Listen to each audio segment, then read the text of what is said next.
চুলার আগুনে তাওয়াতে সেকে আজকে সুন্দর সুন্দর চুড়ি বানিয়ে ফেললাম, তাও আবার প্লাস্টিকের বোতল দিয়ে। চুড়িগুলো এত সুন্দর হয়েছে মাশাআল্লাহ, আর এটা ভাঙারও কোনো চান্স নাই। প্লাস্টিকের বোতল দিয়ে এর আগেও আমি চুড়ি বানাইছি, আজকে আমার সেকেন্ড টাইম ট্রাই করা। তবে আজকে আমি রান্নাঘরে বসে বসে চুড়ি বানাবো। রুটি বানানো তাওয়াতে সেকে সুন্দর করে গোল গোল চুড়ি বানাবো, দেখা যাক কেমন হয়। আমি দুইটা মিডিয়াম সাইজের মোজোর বোতল নিছি। মোজোর বোতলের এই সাইজটা আমার হাতে একদম পারফেক্ট হয়। তোমরাও চাইলে এভাবে বাড়িতে চুড়ি বানিয়ে ট্রাই করতে পারো, খুবই সুন্দর হয় এই চুড়িগুলো। চাইলে আরো বড় সাইজের বোতল দিয়েও করতে পারবা। বোতলের মিডিল থেকে আমি সুন্দর করে রিং এর মতো করে কেটে নিচ্ছি, এগুলো দিয়ে চুড়ি বানানো হবে। এই প্লাস্টিকটা যেহেতু একদম ওয়াটার কালার, মানে একদম স্বচ্ছ কাচের মতো, তাই এটা দেখতে আরো বেশি সুন্দর লাগবে। আমি বটি দিয়ে সুন্দর করে বোতল থেকে রিং রিং ভাবে প্লাস্টিক বের করে নিচ্ছি। আমাদের বাড়িতে প্রচুর বোতল থাকে, সবসময় আমরা কোক, 7 আপ এগুলো খেতেই থাকি। এই মোজো বলতে গেলে আমার প্রত্যেক দিনই খাওয়া হয়, তবে এত হাবিজাবি খাওয়ার পরও আমার ওয়েটটা কন্ট্রোলে আছে, আমি ফিট আছি আলহামদুলিল্লাহ। কারণ তোমরা তো সবাই জানো আমি প্রত্যেক দিন স্লিমিং টি খাই, আর এই স্লিমিং টি তোমরা পেয়ে যাবা beauty by Lim Facebook page থেকে। ওজন তো কমাবে, সাথে গ্যাস্ট্রিকের সমস্যাটাও দূর করবে। পেজটা আমি ডেসক্রিপশনে মেনশন করে দিব, হোয়াটসঅ্যাপ নাম্বারটাও স্ক্রিনে দিয়ে দেওয়া থাকবে। যাই হোক, আমার প্লাস্টিক গুলো কেটে নেওয়া কমপ্লিট।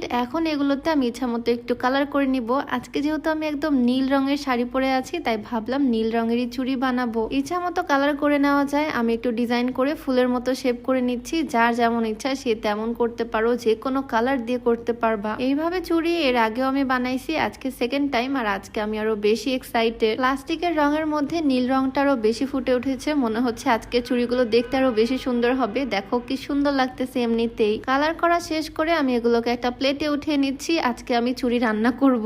যাই হোক, চুলাতে যেহেতু বানাবো সেজন্য আর কি এরকমই ফিল হচ্ছে। রুটি বানানো একটা তাওয়া নিয়ে নিলাম, চাইলে ফ্রাই প্যানের মধ্যেও করা যাবে। এই তাওয়াটা খালি একটু গরম করতে হবে চুলার আগুনে, সব সময় গ্যাস অন করে রাখতে হবে না। এখন জাস্ট এক এক করে আমি চুড়িগুলো সুন্দর করে ঘুরিয়ে ঘুরিয়ে বানিয়ে নিব। চুলা অন করে প্যানটা একটু গরম হয়ে গেলে তারপরে চুলা অফ করে আমি চুড়িগুলো বানিয়ে নিচ্ছি। বেশি ওভারহিট মানে হাই হিটে থাকলে কিন্তু চুড়িগুলো বাঁকা তেরা হয়ে যাবে, তখন আর এত সুন্দর হবে না। অল্প একটু হিট দেওয়ার পর দেখো কত সুন্দর লাগতেছে। এইটাকে আমি আরো হিট দিব যাতে একদম চিকন চিকন হয় চুড়িগুলো। আসলে এটা বলার কিছু নাই, ভিডিওতে দেখে হয়তো প্রসেসিংটা তোমরা বুঝতে পারতেছো। আর এই কাজটা অনেক সাবধানে করতে হবে, যেহেতু গরম প্যানের মধ্যে হাত দিতে হচ্ছে। শুধু আমি এদিকে ওদিকে উল্টিয়ে পাল্টিয়ে সুন্দরভাবে চেপে ধরে ধরে চুড়ি শেপ দিয়ে নিচ্ছি। এই দেখো কত সুন্দর চুড়ি হয়ে গেল, কি সুন্দর লাগতেছে তাই না? মনে হচ্ছে একদম কাচের চুড়ি। প্লাস্টিকের বোতলের চুড়িও যে এত সুন্দর হয় সেটা না আমার আগে জানা ছিল না। আমি বারবার একই কাজ করতেছি, চুলার আগুন দিয়ে প্যানটা একটু গরম করে নিচ্ছি, তারপরে চুলা অফ করে গরম প্যানের মধ্যে ঘুরিয়ে ঘুরিয়ে চুড়িগুলো বানিয়ে নিচ্ছি।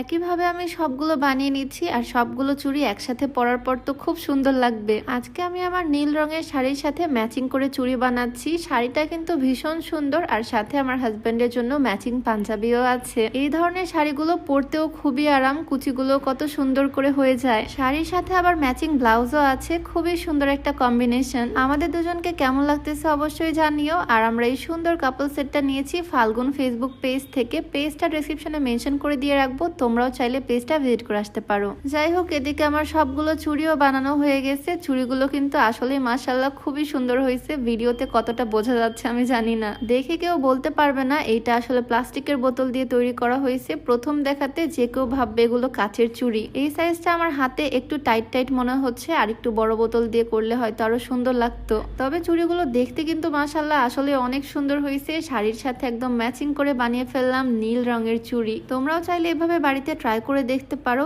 এই চুড়িগুলো না একদম লাইফ গ্যারান্টি, কোনোভাবেই ভেঙে যাওয়ার চান্স নাই। তো কেমন লাগলো আজকে ছোট্ট ভিডিওটা অবশ্যই কমেন্টে জানিও। দেখা হয়ে যাবে তোমাদের সাথে নতুন কোনো ভিডিওতে। সবাই ভালো থাকো, আল্লাহ হাফেজ, আসসালামু আলাইকুম।